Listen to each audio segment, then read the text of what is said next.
O ayan, mga kalaro, dito tayo ngayon sa channel natin. So hindi pa subscribe, mag-subscribe ulit. Saka, hindi, kapag nag-subscribe ka na, wag ka na mag-subscribe, nakasubscribe ka na. Yung mga hindi pa nakasubscribe, mag-subscribe na kayo.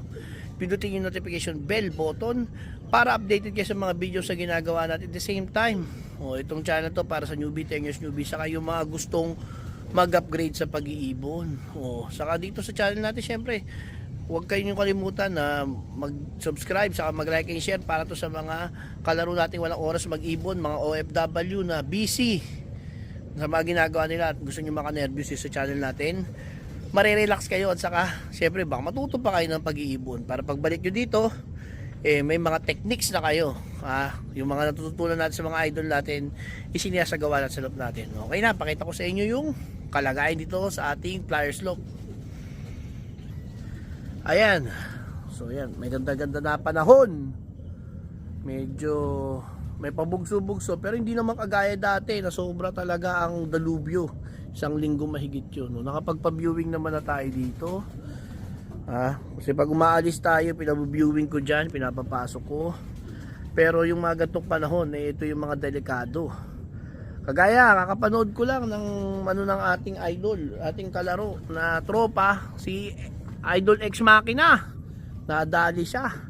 Pinakawalan niya ngayon sa Mexico, Pampanga. Ayun.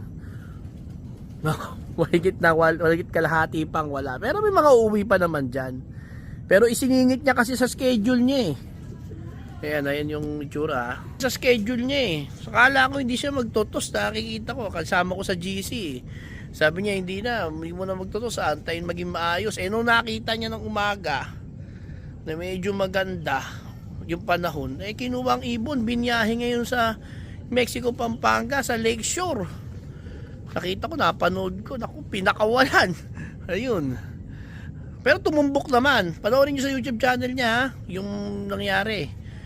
Grabe, pinakawalan niya sa Mexico, Pampanga. Maganda panahon, walang ulan. Doon sa release, kasi umalis siya. Ganun style ni Ex Machina, alis siya no, mga bandang mga alas 9 na. Yung talaga nakita niya na yung panahon. Punta siya sa release site, release siya sa Mexico, Pampanga. Pauwi niya, dinaanan niya ngayon, puro bagyo na. Delubyo na. O pag uwi niya sa bahay, 3 pa lang ang ibon. Tapos big dumating, kinabukasan, hanggang ngayon, siya mang ibon niya sa 28 niya pinakawalan.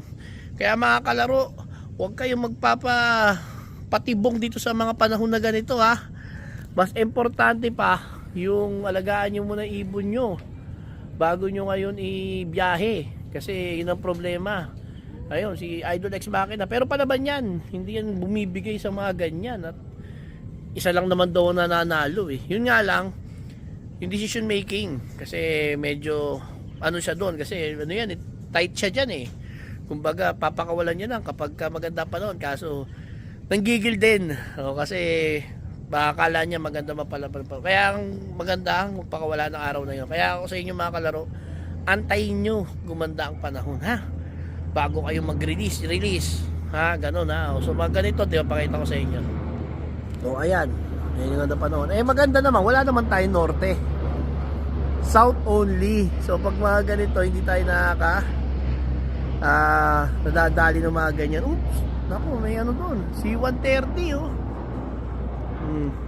daanan din kasi na aeroplano to sa atin, pero mataas yan hindi pa na may naabot na ibon natin, hindi na mababangga. So ayan, ganda ng panahon dito. Ngayon, topic natin mga kalaro, turuan ko kayo paano tumingin na may sipon at saka paano ba sila dito pe-prevent. So ito yung patuka, so ito yung ibon natin. So ito ang problema ko dito, yung hallway ko pinapasok ng iba na kasi ang bagyo ngayon, talagang paikot So yung tulo ng loop ko nang gagaling dito rin sa pagka dyan pumapasok dito, kaya basa yung hallway. Ayan, so ang ginawa natin, nilagyan natin ito, napanood ko sa isang vlog, uling para maano yung mga molds saka yung mga So ito mga kalaro, ito yung patuka Kalapatids, flyer mix ni Boss Ronald Gonzales. So ginagawa ko, ang kinakain itong lahat 7 takal sa isang araw. So, ay sa hapon. Itong dami nito. Ngayon, nilagay ko 6 muna. Naubos naman. So, nilagay natin ulit na isa pa. Yan. Tingnan natin ha, kung kakainin pa. Oh. Kalaro, anong ano niyan? Anong connection niyan sa sipon? Yung patuka. Ang basehan ko ng kung may nararamdaman yung mga ibon is yung kinakain nila. So kapag medyo humina ang pagkain nila, merong may tama dyan. Merong hindi maganda ang panunaw o hindi maganda ang kondisyonan. Ha? Kasi ganun tayo kalaro. Siyempre ikaw pag may naramdaman ka, di mo mawala ka ng gana. So ganyan. Yan yung nila. Medyo mabagal na yung tukaan kasi yan na yung last na takal nila.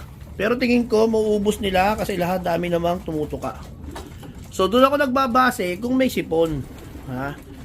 O tas ang tanong, bakit hindi naman ba yan? Flak ang medication natin. Para sa akin hindi. So ang gagawin ko ganyan, check ko. Ang sintomas ng sipon kasi, unang-una ay ilong. Yan ang unang mong makikita dyan. Kasi yung nakikita nating one eye cold, yung one eye cold ay napabayaan na yun. Para sa akin mga kalaro, yung one eye cold ay sintomas na napabayaan na. Kasi ang unang mong makikita dyan, mamumula yung ilong. Yung ilong niya mamumula. Pag namula ang ilong, pasimula na yan. Tapos unti-unti na magluluha yan, paunti-unti. Ngayon, yung pagluha niya, parang na yun na yung sumunod na sintomas. Sumunod yan yung parang humahatching-hatching na. Yun yung parang halak na, yung may konti, no? So, doon natin sisimulan ng obserbasyon. So, example, ganyan. Itong isang to, yung ilong niya, puti naman. Itong kabila, ayan, medyo may pula-pula. Pero puti pa rin niya sa paningin ko. Ito naman, pula. Medyo pula. Mamaya, check natin yan. Pero kasi, tisoy yan Grisel So, yun. Possible, ganyan talaga ilong niya. Pero check din natin. Ito, puti ang ilong. Puti ang ilong. Ayan. So, ganun, mga kalaro. Share ko lang sa inyo, yun ang una nyong obserbahan. Yung ilong nila. Kasi iba, iniintay lumuha. Iniintay pumikit. Bago nyo simulan ng medication nyo. Hindi yung tama. Kasi mangyayari nun, lulubha pa yun. Kasi nga ganun. Yung iba nga, iniintay pang humahatsing tapos yung parang may mga uhug-uhug na parang Huwag ganun mga kalaro. Kasi pag ganun, manitihado ka talaga. So ako dito, ang monitoring ko, may ginagawa rin tayo baka sabihin nyo, wala akong ginagawa. Umaga, dito ako magkakape. Titingnan-tingnan ko yung mga ibon. Tapos titingnan-tingnan ko. Kasi minsan may maririnig kayo, umahatsing-hatsing pag umahatsing-hatsing, titingnan mo kung sino. Kasi makikita mo naman yung action niya Yun na lang, talaga kailangan ng oras. Ganun talaga mga kalaro sa pag-maintain ng ibon. So ang alaga ko dito, halos 100 to mga kalaro. 100 tong mini-maintain kong ibon dito. At hindi ko naman sinasabing perfecto na wala tong mga sipon. Meron dyan, biglang namula, pag hawak ko, parang paluha, rekta na siya siyempre, ginagamit natin Cure Gold. Cure Gold mga kalaro, fast acting, mabilis. Hindi tayo sponsor niya, pero yun ang ginagamit talaga natin. Siyempre, may mga ginagamit, diba? Pamatak, yung mga ganon. Hindi ko lang siya sigurado. Kasi ang ginagamit ko, Cure Gold. Kasi iniwala ko, respiratory problem, yung tama ng ilong, sa kayong pagluluha. Kasi iba, lalagay sa mata, medyo mawawala yung pagluha, pero nasa loob niya, yung nasa dibdib niya, yun yung merong tama. So, ganon Mina kumain yung isang grupo, kagaya nito, itong 10 grupo na to, ang takal ko sa hapon nito ay 7. So, tinakalan ko muna ng 6. Tapos yung huling takal niya, yan. So, halos mga lahati na. Hanggang mamaya, checkin ko, pagka hindi naubos yan, titingnan ko yung mga nila, yung isa-isa. So, ang gagawin ko, isa-isa ko kukuhanin yung mga ibon, tapos isa-isa ko silang check yung mukha nila, saka yung mga ilong nila. So, pwede yun. Pero pag ganyan, papanoorin mo lang, makikita mo na. Ayan. So, dito naman sa kabila, ito naman yung batch 1 and 2 ko.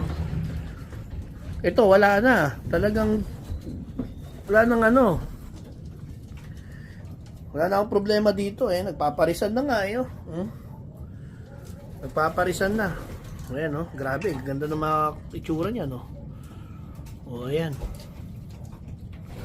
Ito yung grisel, oh. Grabe, oh.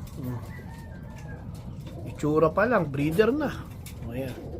Yung iba dyan, mga leg na lang ang problema. Lugo na lang sa leeg. O, nagpapalit na ng balahibo. O, yun, nagparis na. Old bird kasi isa dyan, eh. Hen. Yung hindi ko naarga na MacArthur. O, yan, mga kalaro, ha. Ayun, mga kalaro. So, para sa akin, observation is the key, mga kalaro. Wag yung gagawin nyo, tag-ulan, biglaan yung gagawin ito ng antibiotic. Wala pa namang mga tama. So, yung mga pangyayaring yan, na mangyayari naman sa iyo yan, sa dulo ka naman kakanain yan. Kasi baka bumigay yung ano nila, mga internal organ sa antibiotic mo. So, pag bumigay yan sa dulo, madadali ka sa karera. Okay na, o mga kalaro, ha? Ingat sa pagtitraining. Okay na.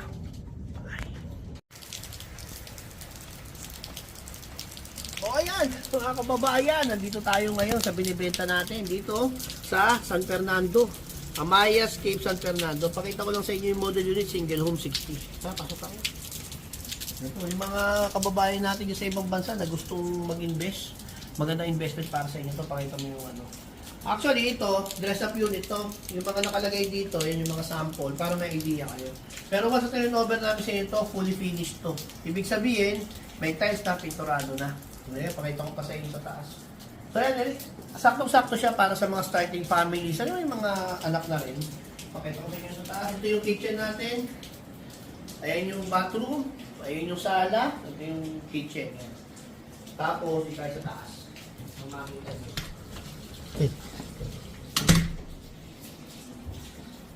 Ayun. So, kalaro, this is also 3 bedroom, ha? Kita nyo, 60, pero nagawa natin 3 bedroom. Pero, common CR tayo. Ito yung CR natin. Pakita mo. Ayan. Ayan yung CR. Ito yung isang bedroom natin. Kayo na lang mamili kung anong gusto nyo gawing masters. Ito. Ayan. Ayan yung isang bedroom. Dito yung isa pa. Ito. Isang bedroom. Then, meron isa pa tayo dito sa likod mo. Ito, pwede yung gawing masters. Ito yung mas pinakamalaki. So, 3 bedroom tayo with a common CR sa second floor. O yan ha. Maganda investment to mga kalaro. Kung sa inyo, maganda kung nasa ibang bansa kayo tapos gusto nyo mag-invest sa Pinas, PM nyo lang. O yung maganda, magsimula na kayo mag-invest habang maaga kasi mas mura pa. Ito yung kasasimba. O ito na. Nakita nyo na. So, ayun. O ito ulit. Yung ating sala. O, ayan ha, mga kalaro, okay na. Quick tour lang tayo, pero pag more information, PM lang. Okay na, bye.